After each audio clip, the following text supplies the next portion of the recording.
إن الحمد لله نحمده ونستعينه ونؤمن به ونتوكل عليه ونعوذ بالله من شرور أنفسنا ومن سيئات أعمالنا من يهده الله فلا مضل له ومن يضلل فلا هادي له وأشهد أن لا إله إلا الله وأشهد أن محمدا عبده ورسوله أرسله بالهدى ودين الحق ليظهره على الدين كله ولو كره المشركون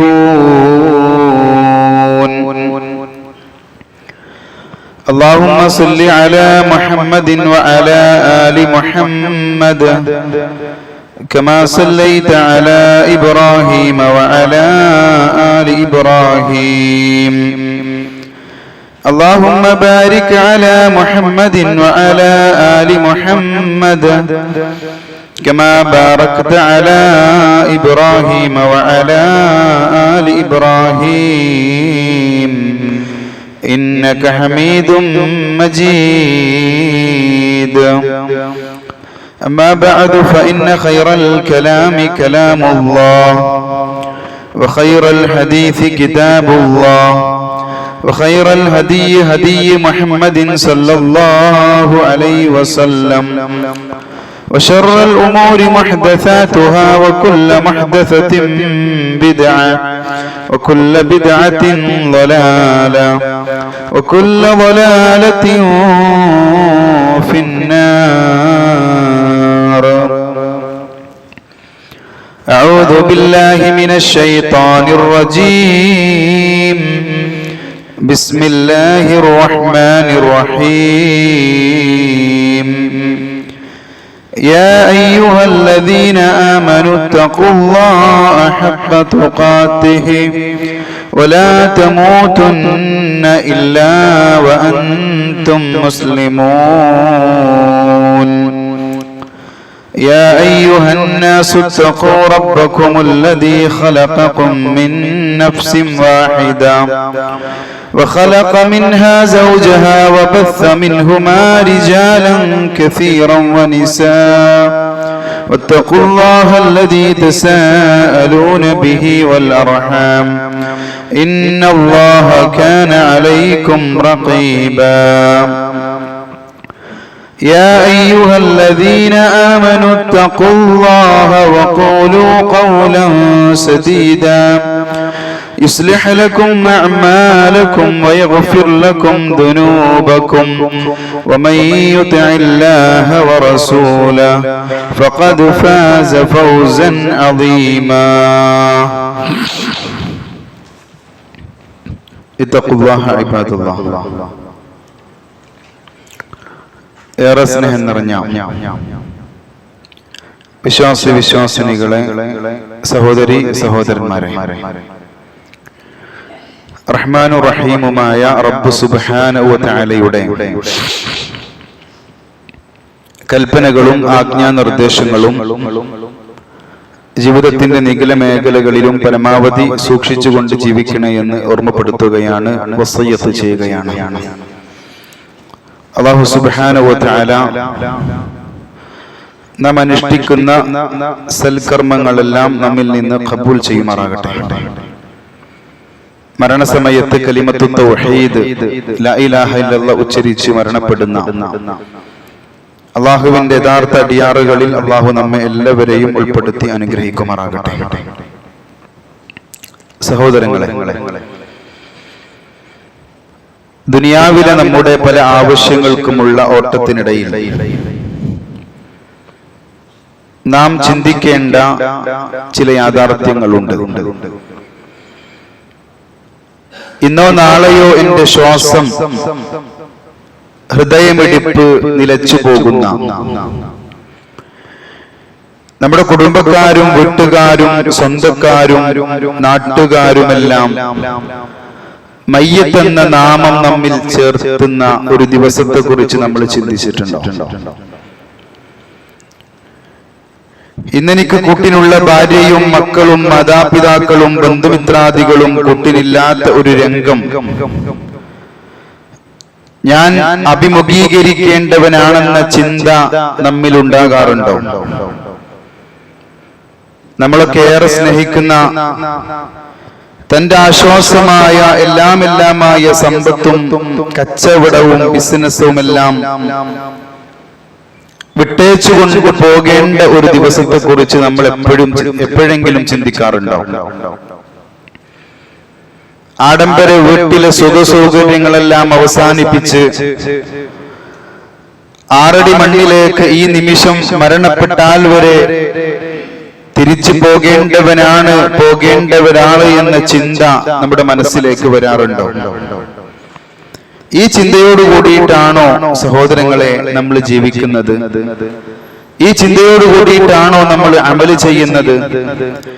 നോക്കൂ, അബൂ ഹുറൈറ റളിയല്ലാഹു അൻഹു അദ്ദേഹം ഒരിക്കൽ മരണവെപ്രാളം കാണിക്കുകയാണ്. അപ്പൊ സഹാബത്ത് പ്രവാചകന് വിവരമറിയിച്ചു. അങ്ങോട്ട് ചെന്നപ്പോ കണ്ടത് ഈത്തപ്പന ഓലയിൽ കണ്ണീരുമായി കിടക്കുന്ന അബൂ ഹുറൈറ റളിയല്ലാഹു അൻഹുവിനെയാണ്. ആരാണ് സഹോദരങ്ങളെ അബൂ ഹുറൈറ റളിയല്ലാഹു അൻഹു? നിങ്ങൾ പൂച്ചകളെ വിട്ടേക്കണേ, അതൊരു പാവം ജന്തുവാണെന്ന് പ്രവാചകൻ പറഞ്ഞത് കേട്ടപ്പോ അന്ന് മുതൽ ഒരു പൂച്ചക്കുഞ്ഞിനെ തോളിലേറ്റി തനിക്ക് കിട്ടുന്ന ഭക്ഷണത്തിന്റെ പാതി കൊടുത്തു പോറ്റി വളർത്തിയ അബൂ ഹുറൈറ. നാട്ടുകാർ വിളിച്ചു അബൂ ഹുറൈറ പൂച്ചകളുടെ വാപ്പ എന്ന്. പ്രവാചകൻ മൂത്രമൊഴിച്ച് അതേ കല്ലിലിരുന്ന് മൂത്രമൊഴിക്കുന്നു. എന്തിനാണെന്ന് ചോദിച്ചപ്പോൾ പ്രവാചകരെ, എനിക്ക് പ്രതിഫലം കിട്ടിയാലോ എന്ന് പറഞ്ഞ അബൂ ഹുറൈറ. മദീനത്തെ പള്ളിയിൽ ബാങ്ക് കൊടുത്താൽ ഓരോ ജമാഅത്തിനും പ്രവാചകന്റെ പിന്നിലിരുന്ന് നമസ്കരിച്ച അബൂ ഹുറൈറ.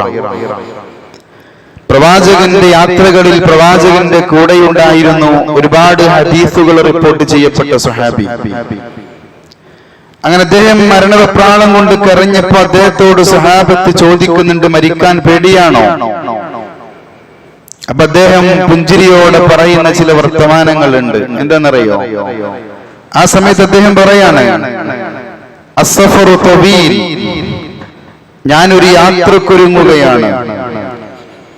മരണത്തിന് ശേഷമുള്ള പരലോക ജീവിതം ആരംഭിക്കുന്ന ഖബർ എന്ന് പറയുന്ന ഒരു യാത്രയിലേക്ക്.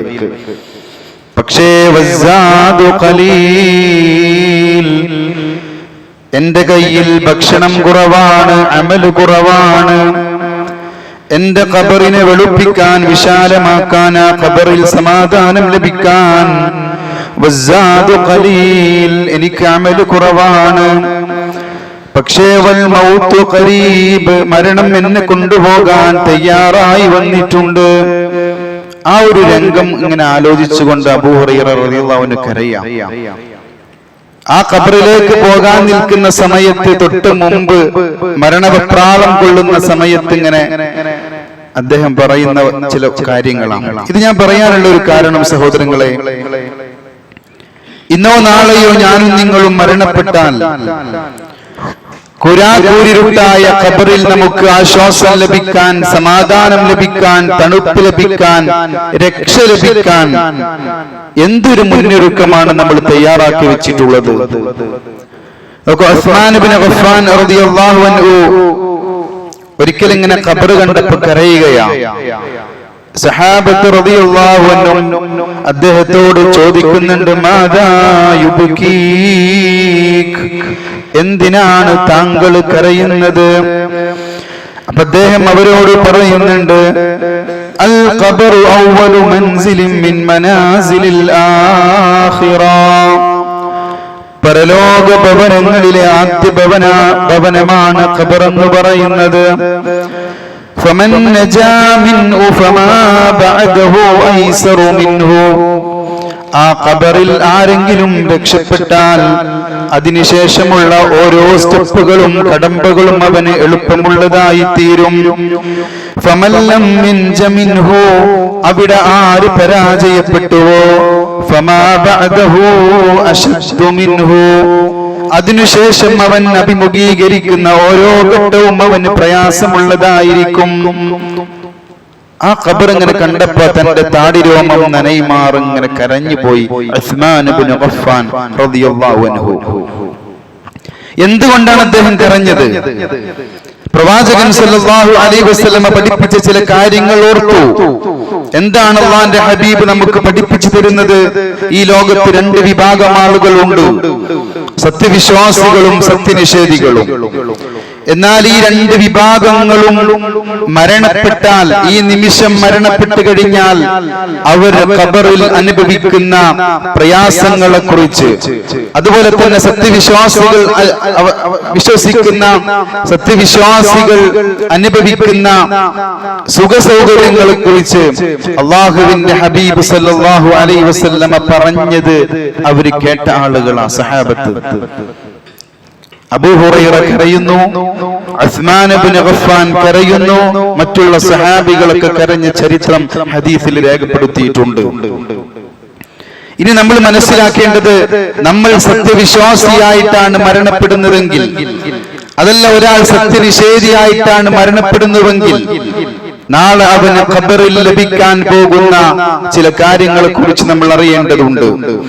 നോക്കൂ, അല്ലാഹു സുബ്ഹാനഹു വ തആല നൽകിയ അനുഗ്രഹങ്ങൾക്ക് നന്ദി കാണിക്കാത്ത, അവന്റെ ദൃഷ്ടാന്തങ്ങളെ അവഗണിച്ച് അവനെ ഇബാദത്ത് ചെയ്യാതെ നടക്കുന്ന സത്യവിശ്വാസികളെ സംബന്ധിച്ചിടത്തോളം അവര് മരണപ്പെട്ട് ഖബറിൽ അവരെ വെക്കുന്നതോടുകൂടി അവിടെ നിന്ന് ആളുകൾ പിരിഞ്ഞു പോന്നാൽ സംഭവിക്കുന്നത് എന്തെന്നറിയുമോ? അല്ലാഹുവിന്റെ ഹബീബ് സല്ലല്ലാഹു അലൈഹി വസല്ലം വിശദീകരിക്കുകയാണ്, വയതീഹി മലകാൻ, രണ്ട് മലക്കുകൾ കടന്നു വരും, ഫയജ്ലിസാനിഹി, അവന്റെ സമീപത്ത് മലക്കുകൾ ഇരിക്കുന്നതാണ്, ഫയഖൂലാനി ലഹു, അവരോട് ചോദിക്കും, മൻ റബ്ബുക, നിന്റെ രക്ഷിതാവ് ആരാണടോ? ആ മനുഷ്യൻ പറയും, ഫയഖൂൽ ഹാ ലാ അദ്രി, എനിക്കറിയില്ല. സഹോദരങ്ങളെ, സത്യനിഷേധിയുടെ മറുപടിയാണത്. അതുപോലെ തന്നെ രണ്ടാമതായി ചോദിക്കും, മാ ദീനുക, നിന്റെ മതമേതാണ്? ഹാ ലാ അദ്രി, എനിക്കറിയില്ല. മാ ഹാദർ റജുലുൽ ലദീ ബുഇസ ഫീകും, നിന്റെ പ്രവാചകനാരാണ്? നിങ്ങളിലേക്ക് നിയോഗിച്ച ദൂതനാരാണ്? ഹാ ലാ അദ്രി, അതെനിക്കും അറിയില്ല. വീണ്ടും ചോദിക്കും, മാ ഹാദൽ കിതാബ്, ഈ ഗ്രന്ഥത്തെ കുറിച്ച് താങ്കൾക്കറിയുമോ?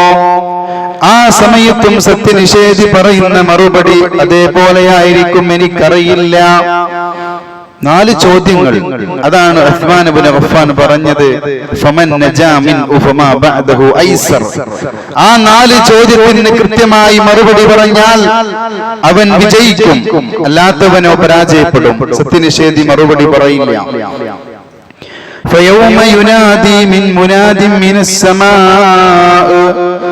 ആകാശത്ത് നിന്നൊരാൾ വിളിച്ചു പറയും, ഫഅഫ്രിശൂഹു മിനന്നാർ വഅൽബിസൂഹു മിനന്നാർ. ഇതിനുത്തരം പറയാത്ത സത്യനിഷേധിക്ക് നരകത്തിൽ നിന്നുള്ള പുടവ അണിയിപ്പിക്കണേ, വസ്ത്രം അണിയിപ്പിക്കണേ. തന്റെ ഖബറിലേക്ക് നരകത്തിൽ നിന്നുള്ള കവാടം അങ്ങ് തുറന്നു കൊടുക്കണേ. ആ ഒരു അവസ്ഥ നിങ്ങൾ ആലോചിച്ച് നോക്കൂ സഹോദരങ്ങളെ. നരകത്തിൽ നിന്നുള്ള കവാടമൊക്കെ ഖബറിലേക്ക് തുറക്കപ്പെടാന്ന് പറയുമ്പോൾ മനുഷ്യനെ സംബന്ധിച്ചിടത്തോളം എന്തൊരു പ്രയാസമായിരിക്കും, നമ്മൾ ആലോചിച്ചു നോക്കിയിട്ടുണ്ടോ? മാത്രമല്ല, ഫയതീഹി മിൻ ഹർരിഹാ വസ്മൂമിഹാ, ആ നരകത്തിന്റെ കവാടം അങ്ങ് തുറക്കുന്നതോടുകൂടി അതിലെ ചൂടും തീക്കാറ്റുകളുമെല്ലാം ഖബറിലേക്ക് അടിച്ചു വീശുകയാണ്. വയുവയ്യിഖു അലൈഹി ഖബ്റുഹു ഹത്താ തഖ്തലിഫ ഫീഹി അദ്ലാലുഹു, ആ ഖബർ അങ്ങ് കോർത്തിണക്കുകയാണ്, ഞെരിക്കുകയാണ്. തന്റെ വാരിയെല്ലാം ഇടുങ്ങുമാറ് ഖബറങ്ങ് പിടിക്കപ്പെടുന്ന ഒരു സമയം വരാനുണ്ട്.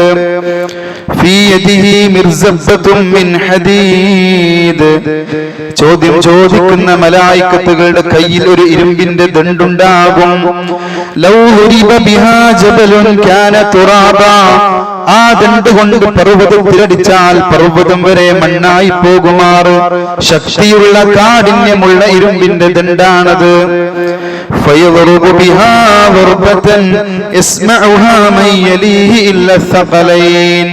ജിന്നുകളും മനുഷ്യരുമല്ലാത്ത പ്രദേശത്തുള്ള മറ്റു ജീവജാലങ്ങൾ ആ അടിക്കുന്ന അടിയുടെ ശബ്ദമങ്ങ് കേൾക്കുന്നതാണ്. നമ്മളൊരാൾ മരണപ്പെട്ടു കഴിഞ്ഞാൽ മറമാടി തസ്ബീഹ് ചൊല്ലി 3 പിടി മണ്ണ് വാരിട്ട് തിരിച്ചു പോരും. ബാക്കിയുള്ള കാര്യങ്ങൾ അല്ലാഹുവിന്റെ ഹബീബ് വിശദീകരിക്കുക വഹയിന്റെ അടിസ്ഥാനത്തിൽ. നരകത്തിലുള്ള കവാടം തുറക്കപ്പെടും. ചൂടും അതുപോലെ തന്നെ തീക്കാറ്റുകളും അടിച്ചു വീശും. മാത്രമല്ല കുറച്ചു കഴിഞ്ഞ് ചീത്ത മുഖമുള്ള വികൃത രൂപമുള്ള ഭീകര രൂപം ആ മനുഷ്യന്റെ അടുത്തേക്ക് കടന്നു വരുന്നതാണ്. വൃത്തികെട്ട വസ്ത്രമാണ്. ദുർഗന്ധമാണ് ആ വസ്ത്രത്തിൽ നിന്ന് ഭവിക്കുന്നത്. അങ്ങനെ ഈ മനുഷ്യനെ കാണുമ്പോ ഖബറിലുള്ള ആളങ്ങ് പേടിച്ചു പോവുകയാ. മൻ അൻത, നീ ആരാണടോ? ആ രൂപം പറയും മന അമലുകൽ ഖബീസ്, നീ ദുനിയാവിൽ ചെയ്ത തിന്മകളുടെ കൂമ്പാരമാണടോ ഞാൻ. നീ തിന്ന പലിശയാണ്, നീ ആസ്വദിച്ച ലഹരിയാണ്, അതുപോലെ തന്നെ വ്യഭിചാരമാണ്, ശിർക്കാണ്. പ്രവാചകൻ സല്ലല്ലാഹു അലൈഹി വസല്ലം ഹറാമാക്കിയ കാര്യങ്ങളാണ്, തിന്മകളാണ്. ഈ രൂപത്തെ കണ്ട് പേടിച്ചു വിറക്കുമെന്നാ പറയുന്നത്. ആ സമയത്ത് സഹോദരങ്ങളെ, ആ ഖബറിൽ കിടക്കുന്ന സത്യനിഷേധി പറയുന്ന വർത്തമാനം എന്തെന്നറിയോ? റബ്ബി ലാ തുഖ്മിസ്സാ, റബ്ബി അന്ത്യദിനം സംഭവിപ്പിക്കില്ല റബ്ബേ. നരകത്തിൽ നിന്നുള്ള കവാടം തുറക്കപ്പെടുന്നു. അതുപോലെ തന്നെ ഭീകരരൂപം കടന്നു വരുന്നു, പ്രയാസങ്ങൾ അനുഭവിക്കുന്നു. ആ മനുഷ്യൻ പറയാ, ഇവിടെ ഈ അവസ്ഥയാണെങ്കിൽ നാളെ നരകത്തിൽ എന്തായിരിക്കും അവസ്ഥ? റബ്ബി ലാ തുഖ്മിസ്സാ, അന്ത്യദിനം സംഭവിപ്പിക്കില്ല റബ്ബേ. അല്ലാഹു വിഭാഗങ്ങളിൽ നിന്ന് രക്ഷപ്പെടുത്തുമാറാകട്ടെ നമ്മളെ. എന്നിട്ട് അല്ലാഹുവിന്റെ ഹബീബ് വീണ്ടും പഠിപ്പിക്കുകയാ സഹാബത്തിനെ. മറ്റൊരു കൂട്ടം ആളുകളുണ്ട് അള്ളാഹുവിനെ സൂക്ഷിച്ച് ജീവിക്കുന്ന, അള്ളാഹുവിനെ ഭയപ്പെടുന്ന, അള്ളാഹുവിന്റെ ദൃഷ്ടാന്തങ്ങൾക്ക് നന്ദി കാണിക്കുന്ന, അവനെ മാത്രം ആരാധിച്ച് ഇബാദത്ത് ചെയ്ത് ജീവിക്കുന്ന അൽ മുഅ്മിനൂൻ, അൽ മുവഹിദൂൻ, അസ്സാലിഹൂൻ, സത്യവിശ്വാസികളായ സദ്വൃത്തരായിട്ടുള്ള ആളുകൾക്കുള്ള ഭാഗ്യം വേറെ കടന്നു വരുന്നുണ്ട്. സത്യനിഷേധിയുടെ അതുപോലെ തന്നെ സത്യവിശ്വാസിയെ സംബന്ധിച്ച് പറയാണ്,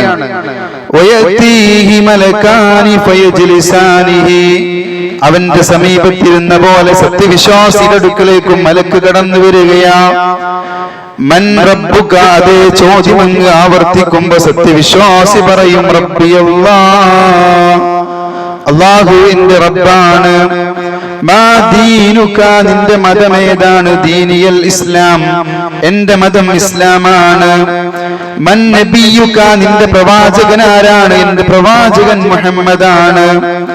വമാ യുദ്രീക അൻ ഹാദൽ കിതാബ്, ഈ ഗ്രന്ഥത്തെ പറ്റി, വിശുദ്ധ ഖുർആനിനെ പറ്റി താങ്കൾക്ക് എന്തറിയാം?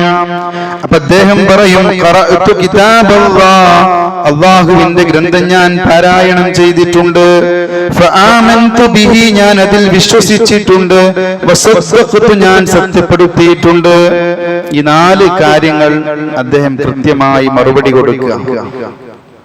ഇങ്ങനെ മറുപടി കൊടുക്കണമെങ്കിൽ വെറുതെ നമ്മൾ വായ കൊണ്ട് അല്ലാഹുവിന്റെ റബ്ബാണ്, ഇസ്ലാമിന്റെ ദീനാണ്, പ്രവാചകൻ എന്റെ മുഹമ്മദിന്റെ പ്രവാചകനാണ് എന്ന് പറഞ്ഞതുകൊണ്ട് മാത്രമായില്ല. പലരും ആ പ്രാർത്ഥനയൊക്കെ ചൊല്ലാറുണ്ട്. പ്രവാചകൻ പഠിപ്പിച്ചത് ഈമാൻ, ഈമാനിന്റെ മാധുര്യം ആസ്വദിക്കണമെങ്കിൽ എന്ത് ചെയ്യണം? മൻ റളിയ ബില്ലാഹി റബ്ബ, അല്ലാഹുവിനെ റബ്ബായി തൃപ്തിപ്പെടുക. വബിൽ ഇസ്ലാമി ദീന, ഇസ്ലാമിനെ മതമായി തൃപ്തിപ്പെടുക. വബി മുഹമ്മദ് റസൂല, മുഹമ്മദിനെ പ്രവാചകനായി തൃപ്തിപ്പെടുക. റളിതു ബില്ലാഹി റബ്ബൻ വബിൽ ഇസ്ലാമി ദീനൻ. അങ്ങനെ നമ്മുടെ നാവിനാൽ അങ്ങനെ ഉരുവിട്ടുകൊണ്ടിരിക്കുന്ന ആളുകളുണ്ട്. പക്ഷേ അങ്ങനെ വെറുതെ പറഞ്ഞതുകൊണ്ട് ഖബറിൽ ഉത്തരം പറയാൻ സാധിക്കില്ല. റബ്ബി അല്ലാഹ് എന്ന് കൃത്യമായി പറയുന്ന ആളുകൾ അല്ലാഹുവിനെ മാത്രം ആരാധിക്കുന്ന, അവന് മാത്രം ഇബാദത്ത് ചെയ്യുന്ന ആളുകളായിരിക്കും. മമ്പുറന്തങ്ങളെ കാക്കണേ, മുഹീദ്ദീൻ ശൈഖിനെ രക്ഷിക്കണേ എന്ന് പ്രാർത്ഥിക്കുന്ന, സഹായം തേടുന്ന, തന്റെ ആവലാതിയും വേവലാതിയും അല്ലാഹുവിന് പുറമെ അർപ്പിക്കുന്ന ആർക്കും റബ്ബി അല്ലാഹ് എന്ന് ഖബറിൽ പറയാൻ സാധ്യമാവുകയില്ല. അല്ലാഹുവിന് പുറമെ വരമേൽപ്പിക്കുന്ന ജാറങ്ങളിലേക്കും മഖബറകളിലേക്കും ദർഗകളിലേക്കും പോയി അവിടെ സുജൂദ് ചെയ്യുന്ന, അവരുടെ നേർച്ച വഴിപാടുകൾ അർപ്പിക്കുന്ന ആർക്കും പറയാൻ സാധ്യമല്ല റബ്ബി അല്ലാഹ്. അല്ലാഹുവല്ലാത്ത ഔലിയാക്കൾ ലോകം നിയന്ത്രിക്കുന്നവരാണെന്ന് പറഞ്ഞു വാദിക്കുന്ന ആർക്കും പറയാൻ സാധ്യമല്ല റബ്ബി അല്ലാഹ് എന്നുള്ളത്. അല്ലാഹുവിനെ മാത്രം ആരാധിക്കുന്നവർക്ക് മാത്രം പറയാൻ സാധ്യമാകുകയുള്ളൂ. അതുപോലെ തന്നെ ഇസ്ലാം എന്റെ മതമാണെന്ന് പറയാൻ സാധിക്കുന്ന ആളുകളാരാ? ഇസ്ലാം എന്ത് ചെയ്യണം അത് ചെയ്യുന്ന, എന്ത് ചെയ്യരുത് അത് ചെയ്യാത്ത ആളുകൾക്ക് മാത്രമേ കഴിയുള്ളൂ. ഇന്ന കാര്യം ഇസ്ലാം ചെയ്യരുത് എന്ന് പറഞ്ഞ് അത് ചെയ്ത ആളുകൾക്ക് ഒരിക്കലും ഖബറിൽ എന്റെ മതം ഇസ്ലാമാണെന്ന് പറയാൻ സാധ്യമല്ല. എന്റെ പ്രവാചകൻ മുഹമ്മദ് മുസ്തഫ സല്ലല്ലാഹു അലൈഹി വസല്ലമ ആണെന്ന് പറയാൻ സാധിക്കണമെങ്കിൽ ആ പ്രവാചകൻ പഠിപ്പിച്ച കാര്യങ്ങൾ ജീവിതത്തിൽ പ്രാവർത്തികമാക്കണം. പ്രവാചകൻ പഠിപ്പിക്കാത്തത് ജീവിതത്തിൽ നിന്ന് ഒഴിവാക്കണം. അല്ലാഹുവിന്റെ പ്രവാചകന്റെ ജന്മദിനം ആഘോഷിക്കുന്ന ആളുകൾക്ക് എന്റെ പ്രവാചകൻ മുഹമ്മദ് ആണെന്ന് ഖബറിൽ പറയാൻ സാധ്യമാകുകയില്ല. ബറാഅത്ത് നോമ്പും മിഅ്റാജ് നോമ്പും പ്രവാചകൻ പഠിപ്പിക്കാത്ത എന്ത് ബിദ്അത്ത് ജീവിതത്തിൽ ചെയ്യുന്ന ആളുകൾക്കും അവിടെ എന്റെ പ്രവാചകൻ ാണെന്ന് പറയാൻ സാധ്യമാകുകയില്ല. എന്റെ ഗ്രന്ഥം ഖുർആനാണെന്ന് പറയുന്നവർ അത് കൃത്യമായി പാരായണം ചെയ്യുന്ന, അതിനർത്ഥം മനസ്സിലാക്കുന്ന, പഠിക്കുന്ന ആളുകൾക്ക് ഒരു തവണ പോലും പാരായണം ചെയ്യാത്ത, അതിന്റെ പേജ് മറിച്ചു നോക്കാത്ത, അർത്ഥം പഠിക്കാത്ത ആളുകൾക്ക് എന്റെ ഗ്രന്ഥം ഖുർആനാണെന്ന് പറയാൻ സാധ്യമാകുകയില്ല. വെറുതെ നാവുകൊണ്ട് പ്രാർത്ഥന ചൊല്ലിയിട്ട് കാര്യമില്ല സഹോദരങ്ങളെ. ഇതിനൊക്കെ സത്യവിശ്വാസി ഉത്തരം പറയും. എന്നിട്ട് സഹോദരങ്ങളെ, ഫയുനാദി മുനാദിൻ മിനസ്സമാ, ആകാശത്ത് നിന്ന് വിളിച്ചു പറയുന്ന ആളങ്ങനെ വിളിച്ചു പറയുന്നുണ്ട്. ഖദ് സദഖ അബ്ദി, എന്റെ അടിമുത്തരം പറഞ്ഞു. ഫഅഫ്രിശൂഹു മിനൽ ജന്ന വഅൽബിസൂഹു മിനൽ ജന്ന, നേരത്തെ നരകത്തിൽ നിന്നുള്ള പുടവയാണ് അണിയിപ്പിച്ചതെങ്കിൽ സത്യവിശ്വാസിയെ സ്വർഗത്തിൽ നിന്നുള്ള പുടവ അണിയിപ്പിക്കണേ. സ്വർഗത്തിൽ നിന്നുള്ള കവാടം അങ്ങ് അല്ലാഹുവേ ഖബറിലേക്ക് തുറന്നു കൊടുക്കണേ. നോക്കൂ നിങ്ങൾ, നരകത്തിൽ നിന്നുള്ള കവാടം സത്യനിഷേധിക്കാണെങ്കിൽ സത്യവിശ്വാസികൾക്ക് സ്വർഗത്തിൽ നിന്നുള്ള കവാടമാണ്. അത് തുറന്നു കൊടുക്കുമ്പോൾ എന്തുണ്ടാവുമെന്നറിയോ? സ്വർഗത്തിന്റെ സുഗന്ധമങ്ങ് ഖബറിലേക്ക് അടിച്ചു വീശും. കണ്ണെത്താ ദൂരത്തേക്ക് ഖബറങ്ങ് വിശാലമാക്കും. ഖബർ പ്രകാശപൂരിതമാകും. സത്യവിശ്വാസിയോട് പറയപ്പെടും, പുതുമണവാളൻ ഉറങ്ങുന്നത് പോലെ നീ ഉറങ്ങിക്കോ. അത്രയും സമാധാനത്തോടുകൂടി ആശ്വാസത്തോടുകൂടി സഹോദരങ്ങളെ ആ മനുഷ്യനെ ഖബറിൽ ഉറങ്ങാൻ സാധ്യമാകും. ആശ്വാസം ലഭിക്കും, സമാധാനം ലഭിക്കും. എന്നിട്ട് നേരത്തെ ഭീകരരൂപമാണ് ഖബറിലേക്ക് കടന്നു വന്നതെങ്കിൽ വെള്ള വസ്ത്രം ധരിച്ച നല്ലൊരു മനുഷ്യൻ രൂപം കടന്നു വരും. നീ ആരാണെന്ന് ചോദിക്കുമ്പോ പറയും, അന അമലുക സ്വാലിഹ്, നിന്റെ നമസ്കാരമാ, നിന്റെ സ്വതഖയാ, നിന്റെ നോമ്പാ, നിന്റെ സകാത്ത, എല്ലാ അമലു സ്വാലിഹാത്തുകളുമായിട്ടുള്ള കൂമ്പാരമാണ് ഞാൻ. അപ്പൊ ഈ ഖബറിൽ കിടക്കുന്ന മനുഷ്യൻ എന്താ പറയാന്നറിയോ? റബ്ബി അഖ്മിസ് സാഅ, അല്ലാഹു അന്ത്യദിനം സംഭവിപ്പിക്കണം റബ്ബേ. നേരത്തെ പറഞ്ഞ ആളെന്താ പറഞ്ഞു? ലാ തഖ്മിസ് സാഅ, ഈ അവസ്ഥ എവിടെ ഉണ്ടെങ്കിൽ എനിക്ക് നരകത്തിൽ ഇതിലും ഭയാനകമായിരിക്കും. സത്യവിശ്വാസി എന്താ പറയാ? ഈ സുഖ സൗകര്യങ്ങൾ എനിക്ക് ഖബറിൽ ലഭിക്കുന്നുവെങ്കിൽ എനിക്ക് സ്വർഗത്തിൽ ഇതിനേക്കാൾ വലിയ അനുഭൂതികളായിരിക്കും. അതുകൊണ്ട് അഖ്മിസ് സാഅ, അന്ത്യദിനം സംഭവിപ്പിക്കുക റബ്ബേ.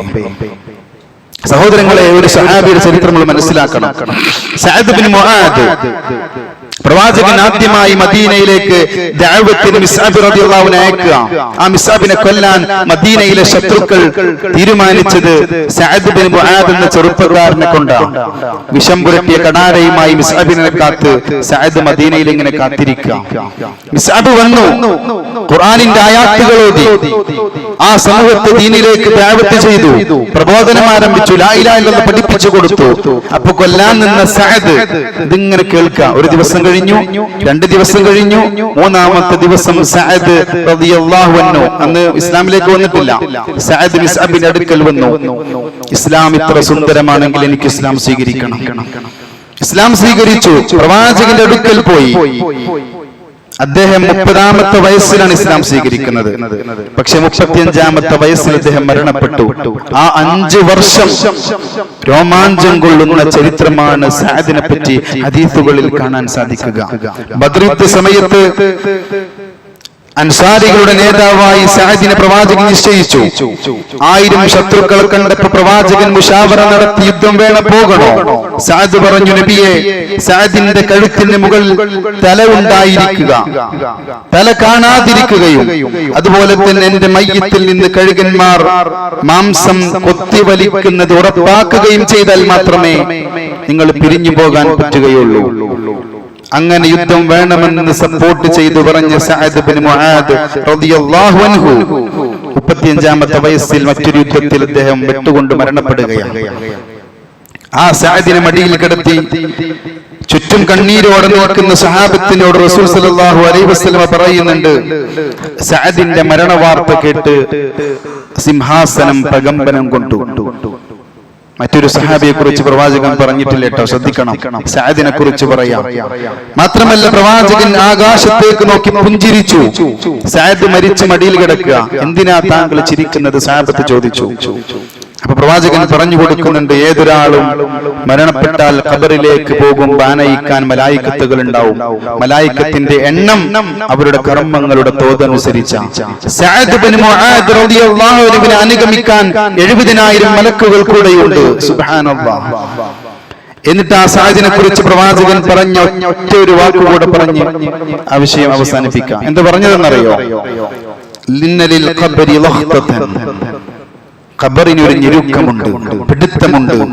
വലൗ കാന അഹദുൻ നാജിയൻ മിൻഹാ നജാ മിൻഹാ സഅദ് ബിൻ മുആദ്.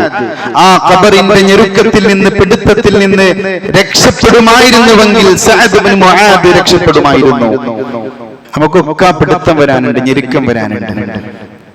സത്യവിശ്വാസിയാണെങ്കിൽ നേരത്തെ പറഞ്ഞതുപോലെ മദ്ദബസ്വരി, കണ്ണെത്താ ദൂരത്തേക്ക് ഖബറങ്ങ് വിശാലമാക്കും. ആ വിഭാഗത്തിൽ അള്ളാഹു നമ്മെ എല്ലാവരെയും ഉൾപ്പെടുത്തി അനുഗ്രഹിക്കുമാറാകട്ടെ.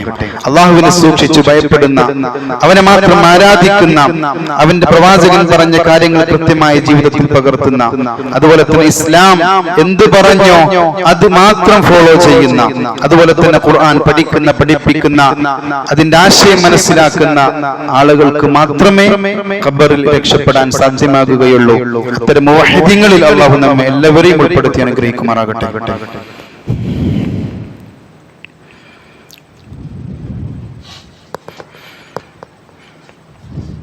അൽഹംദുലില്ലാഹി റബ്ബിൽ ആലമീൻ വസ്സലാത്തു വസ്സലാമു അലാ റസൂലിഹിൽ അമീൻ വഅലാ ആലിഹി വസഹ്ബിഹി അജ്മഈൻ അമ്മാ ബഅദ്.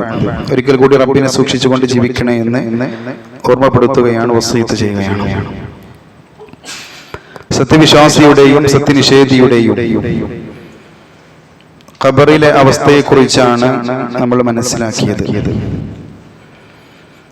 നമ്മൾ 2ാമത്തെ ഖുതുബയില് സാന്ദർഭികമായി നമ്മുടെ ദൈനംദിന ജീവിതവുമായി ബന്ധപ്പെട്ട കാര്യങ്ങളൊക്കെ ഇടയ്ക്ക് നമ്മൾ ഓർമ്മപ്പെടുത്താറുണ്ട്. ഇന്ന് മനസ്സിലാക്കേണ്ടത് അതെന്നും നമ്മൾ ചെയ്യുന്ന ഒരു പരിപാടി ആയതുകൊണ്ടാണ് കേട്ടോ. ഭക്ഷണത്തെ കുറിച്ച് അല്ലാഹു സുബ്ഹാനഹു വ തആല അവൻ അനുഗ്രഹമായി നമുക്ക് നൽകിയ ഒന്നാണ് ത്വആം, ഭക്ഷണം. ആ ഭക്ഷണം കഴിക്കുമ്പോൾ ചില മര്യാദകൾ പ്രവാചകൻ കൃത്യമായി പഠിപ്പിച്ചിട്ടുണ്ട്. പക്ഷെ അത് ആരും പലപ്പോഴും ശ്രദ്ധിക്കാറില്ല.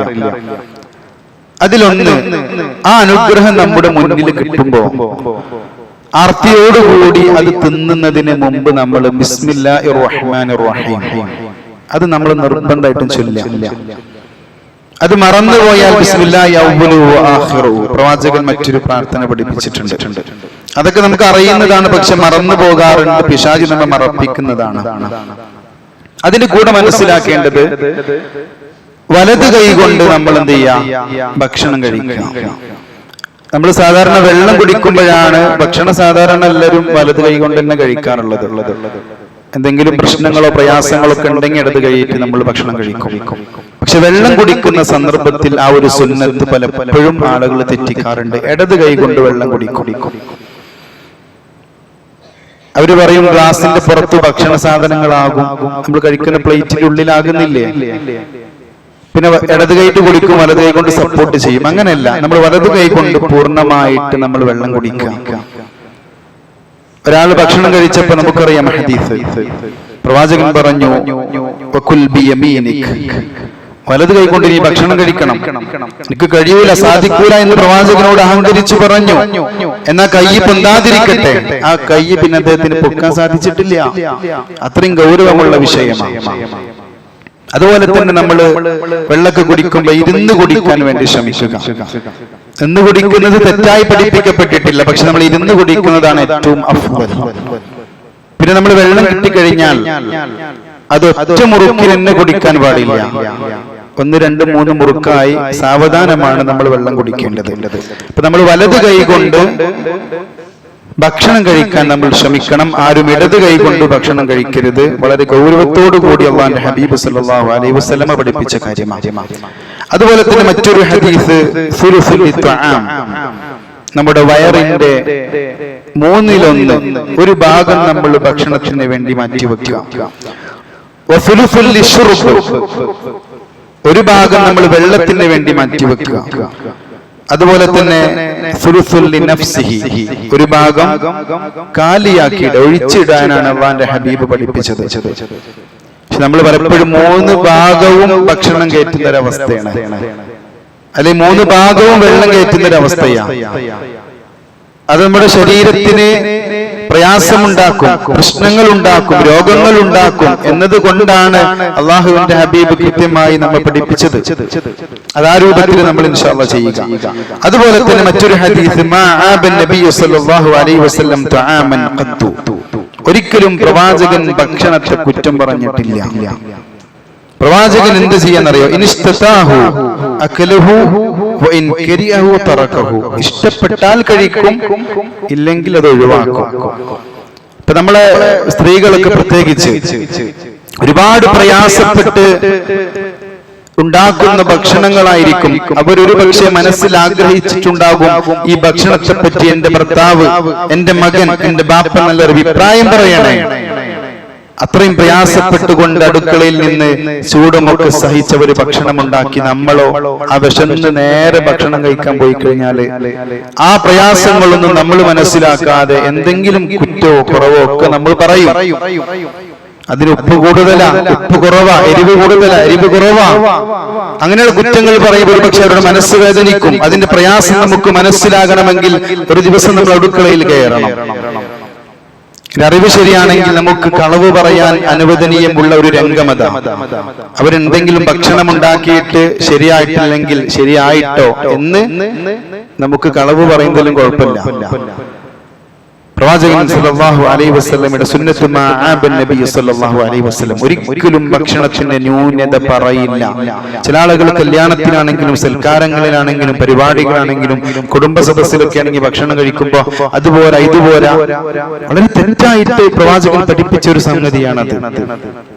നമ്മുടെ ദൈനംദിന ജീവിതവുമായി ബന്ധപ്പെട്ട ആളുകൾക്ക് പിഴവ് സംഭവിക്കുന്ന കാര്യമായതുകൊണ്ടാണ് അത് പറഞ്ഞത്. അതുപോലെ തന്നെ സഹോദരങ്ങളെ, നമ്മൾ ഒരുമിച്ചിരുന്ന് ഭക്ഷണം കഴിക്കാം. അറബികൾക്ക് ഒരു സ്റ്റൈൽ അങ്ങനെയാ, സുപ്രവിരിച്ച് ഒരുമിച്ചിരുന്ന്, ഇത് ഓരോ വീട്ടിലെ ആളുകൾ അവിടെയും ഇവിടക്കിരുന്ന് ഓരോ സമയത്ത് ഭക്ഷണം കഴിക്കാം. ഒരിക്കൽ പ്രവാചകനോട് ഒരു സഹാബി കംപ്ലൈന്റ് പറയാൻ വന്നു. ബർക്കത്തില്ല, പ്രയാസങ്ങളാണ്, കഷ്ടപ്പാടുകളാണ്, കടമാണ്. അപ്പൊ റസൂൽ സല്ലല്ലാഹു അലൈഹി വസല്ലം ചോദിക്കുന്നുണ്ട്, നിങ്ങൾ വീട്ടിൽ എങ്ങനെ ഭക്ഷണം കഴിക്കാറുള്ളത്? ഞങ്ങൾ പല സമയത്തായിട്ട് ഒരുമിച്ചിരുന്ന് ഭക്ഷണം കഴിക്കാറുണ്ട്. ഇല്ല, നിങ്ങൾ ഒരുമിച്ചിരുന്ന് ഭക്ഷണം കഴിക്കും. ആ സഹാബി പിന്നെ പ്രവാചകനോട് ഒരാഴ്ച കഴിഞ്ഞ് വന്ന് പറയുന്നുണ്ട്, പ്രശ്നങ്ങളൊക്കെ മാറി റസൂലേ, അപ്പൊ അതിലൂടെ അല്ലാഹു നമുക്ക് ബർക്കത്ത് നൽകുന്നുണ്ട്. അതുപോലെ തന്നെ ഇദാ അക്കല അഹദുക്കും ഫലാ യംസഹ് യദഉ ഹത്താ യൽഅഖഹ. ഭക്ഷണം കഴിച്ചു കഴിഞ്ഞാൽ നമ്മൾ എന്ത് ചെയ്യുക? വിരലൊക്കെ നക്കി തുടക്കുക. ഓരോ ഭക്ഷണത്തിലും നമുക്ക് ബർക്കത്തുണ്ട്. ആ വിരലിൽ അവശേഷിക്കുന്നതിലാകാം, നമ്മൾ ഒഴിവാക്കുന്ന ഭക്ഷണത്തിലാകാം അല്ലാഹുവിന്റെ ബർക്കത്ത് കിടക്കുന്നത്. ഒരു വറ്റ് പോലും നമ്മൾ പാഴാക്കാൻ പാടില്ല. അതുപോലെ തന്നെ ലാ യജൂസുൻ നഫ്ഖു ഫി ത്വആം വശറാബ്. ഭക്ഷണത്തിൽ നമ്മൾ ഊതാൻ പാടില്ല. അത് പ്രത്യേകം നമ്മൾ ശ്രദ്ധിക്കേണ്ടതാണ്. പിന്നെ നിഅമത്ത് നമുക്ക് നൽകിയ റബ്ബിന് പലപ്പോഴും പലരും ശുക്ർ ചെയ്യാതെ എണീറ്റ് പോകും. അൽഹംദുലില്ലാഹില്ലദി അത്അമനി വസഖാനി വജഅലനി മിനൽ മുസ്ലിമീൻ. എന്നെ ഭക്ഷിപ്പിച്ച, എന്നെ കുടിപ്പിച്ച റബ്ബിനാണ് സർവസ്തുതിയും. എന്നെ മുസ്ലിങ്ങളിൽ ഉൾപ്പെടുത്തണേ എന്ന പ്രാർത്ഥന. അതൊരു ഭക്ഷണം കിട്ടുന്ന സമയത്ത് നമുക്കുള്ള സുന്നത്തുകളാണ്. അതൊന്നും പാലിക്കാതെ നമ്മൾ ഒറ്റപ്പോക്ക്, ഒറ്റ കഴിക്കല്, പിന്നെ ഒറ്റപ്പോക്ക്, അത് പാടില്ല. ആ സുന്നത്തുകൾ നമ്മൾ കൃത്യമായി ചെയ്താൽ അതിന്റെ പ്രതിഫലം പ്രവാചകൻ പറഞ്ഞതുപോലെ അള്ളാഹു നമുക്ക് തരും. ഇല്ലാന്നുണ്ടെങ്കിൽ അതിന്റെ ശിക്ഷയും ഉണ്ടാകും. അള്ളാഹു കാത്തുരക്ഷിക്കുമാറാകട്ടെ. നമ്മുടെ ജീവിതത്തിൽ അറിഞ്ഞും അറിയാതെയും വന്നു പോയ തെറ്റുകുറ്റങ്ങൾ അള്ളാഹു നമുക്ക് വിട്ടുപുറത്ത് മാപ്പാക്കി തരുമാറാകട്ടെ. റബ്ബിന്റെ പ്രീതി ഉദ്ദേശിച്ചുകൊണ്ട് നാം അനുഷ്ഠിക്കുന്ന അമലുകൾ അള്ളാഹു സ്വീകരിക്കുമാറാകട്ടെ. ഖബർ ശിക്ഷയിൽ നിന്നും നരക ശിക്ഷയിൽ നിന്നും അള്ളാഹു നമ്മെ കാത്തുരക്ഷിക്കുമാറാകട്ടെ. നമ്മുടെ കൂട്ടത്തിൽ ഒരുപാട് രോഗികളുണ്ട്. അള്ളാഹു അവർക്ക് പരിപൂർണ്ണ ശമനം നൽകുമാറാകട്ടെ. മരണപ്പെട്ടു പോയവരുണ്ട്. അള്ളാഹു അവർക്ക് റഹ്മത്തും മഗ്ഫിറത്തും പ്രദാനം ചെയ്യുമാറാകട്ടെ. കടം കൊണ്ട് പ്രയാസപ്പെടുന്നവരുണ്ട്. അള്ളാഹു അവരുടെ കടം പൂരീകരിച്ചു കൊടുക്കുമാറാകട്ടെ. അള്ളാഹു മഗ്ഫിർ ലിൽ മുഅ്മിനീന വൽ മുഅ്മിനാത്ത് والمسلمين والمسلمات والأحياء منهم والأموات إنك مجيب الدعوات ويا قاضي الحاجات. اللهم أعز الإسلام والمسلمين وأذل الشرك والمشركين. اللهم يا مقلب القلوب ثبت قلوبنا على دينك. اللهم ادخلنا الجنة. اللهم أجرنا وأجر والدينا من النار. ربنا آتنا في الدنيا حسنة وفي الآخرة حسنة وقنا عذاب النار. ربنا تقبل منا إنك أنت السميع العليم وتب علينا إنك أنت التواب الرحيم. وصلى الله على محمد وعلى آله